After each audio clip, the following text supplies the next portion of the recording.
Hello friends, स्वागत है आप सभी का आपके अपने इस YouTube channel BLF education hub पर। आशा करता हूँ आप सब ठीक होंगे और अपना और अपनों का कोरोना से ख्याल रख रहे होंगे।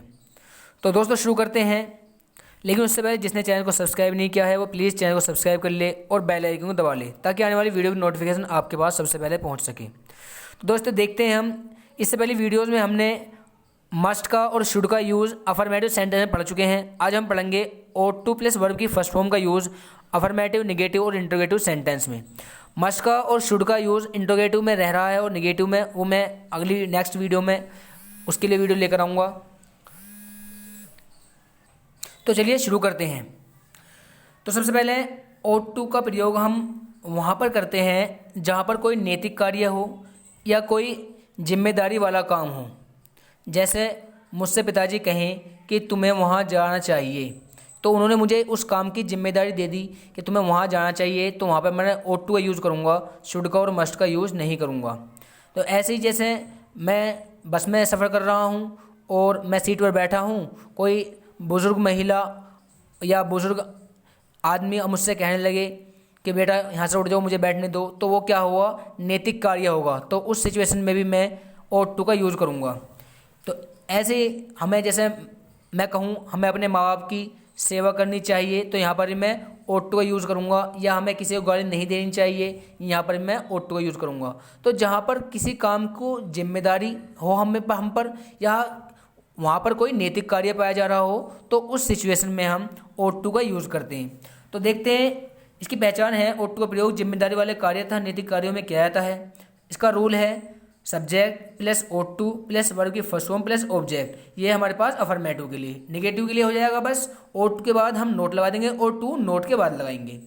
और इंटरोगेटिव फर्स्ट टाइप में आपको पता ही है, हम अगर क्या क्या अंग्रेजी हम सेंटेंस के हेल्पिंग वर्ड का यूज़ करते हैं। तो हेल्पिंग वर्ड हमारे यहाँ पे ought है, तो हम ought का यूज़, उसके बाद सब्जेक्ट, उसके बाद to, फिर वर्ब की फर्स्ट फॉर्म, उसके बाद ऑब्जेक्ट। और बस इंटरोगेटिव सेकंड टाइप में जब बीच में क्या कब कहाँ कैसे आए, तो हम क्वेश्चन वर्ड शुरू में लेंगे। जैसे हमारा पहला सेंटेंस है, हमें अपने पड़ोसियों से प्रेम करना चाहिए, तो ये हमारा अफर्मेटिव सेंटेंस है, तो ये नैतिक कार्य के लिए है। तो हमें अपने पड़ोसियों से प्रेम करना चाहिए, सबसे पहले सब्जेक्ट है हमारा इसमें हमें, तो हम वी का यूज़ करेंगे, वी। उसके बाद ought to, ये हमारी हेल्पिंग वर्ब हो गई।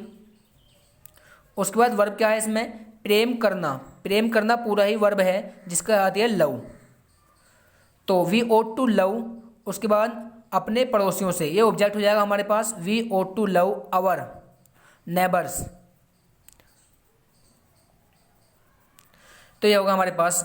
अब हम देखते हैं, तो बिल्कुल सिंपल सी बात है। सबसे पहले हमें सब्जेक्ट का यूज़ करना है अफर्मेटिव सेंटेंस में, उसके बाद ought to, उसके बाद वर्ब की फर्स्ट फॉर्म और उसके बाद ऑब्जेक्ट। अगर देखेंगे हम निगेटिव वाला, तो मैं वहाँ नहीं जाना चाहिए, तो जिम्मेदारी वाला सेंटेंस है जिसमें जिम्मेदारी है। सबसे पहले हम निगेटिव के लिए देखो ये रहा रूल, सब्जेक्ट लगाएंगे। सबसे पहले हम तुम्हें या तुम, यूं की लगाते हैं, उसके लिए हम यूं।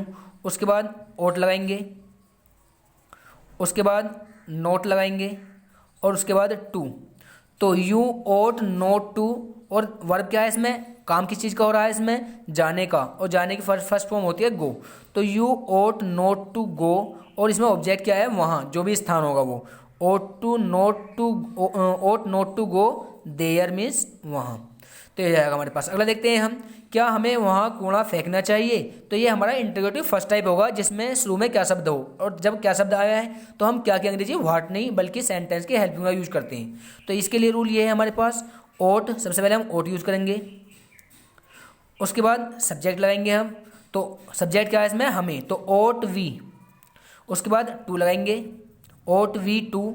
उसके बाद वर्ब क्या है इसमें, कूड़ा फेंकना, तो फेंकने के लिए थ्रो होती है, THROW, थ्रो द डस्ट, और ऑब्जेक्ट क्या है इसमें, वहाँ, तो थ्रो द डस्ट देयर। तो हमारा सेंटेंस हुआ ought we to throw the dust there. तो बिल्कुल सिंपल सी बात है, क्या के लिए हम ought का यूज़ करेंगे, चाहे वो एक वचन हो सब्जेक्ट, चाहे बहुवचन हो, ought लगाएंगे हम। उसके बाद सब्जेक्ट, उसके बाद टू, उसके बाद वर्ब की फर्स्ट फॉर्म और उसके बाद ऑब्जेक्ट। अगला देखते हैं हम इंटरोगेटिव सेकंड टाइप का। सेकंड टाइप में वे वाक्य आते हैं जिसके बीच में क्या कब कहाँ कैसे आए, तो उसके लिए हम क्वेश्चन वर्ड जो है शुरू में लेकर आते हैं। जैसे हमारा क्वेश्चन वर्ड क्या आया था, प्रश्नवाचक शब्द कब, तो कब की अंग्रेजी हम शुरू में लेकर आएंगे। तो कब के लिए वहन लगाएंगे हम। उसके बाद देखते हैं यहाँ पे हम ought सब्जेक्ट सेकंड टाइप के लिए ये रहा हमारे पास रूल, क्वेश्चन वर्ड लगा दिया हमने वेयर। उसके बाद सब्जेक्ट क्या है इसमें, हमें उसे यानी ही, वह कहे या उसे कहे तो इसका मतलब ये सब्जेक्ट है ही, तो ओट ही।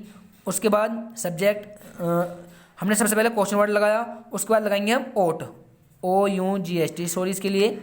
तो यहाँ पर वेयर ओट ही, उसके बाद सब्जेक्ट लगा दिया हमने, उसके बाद टू लगा देंगे।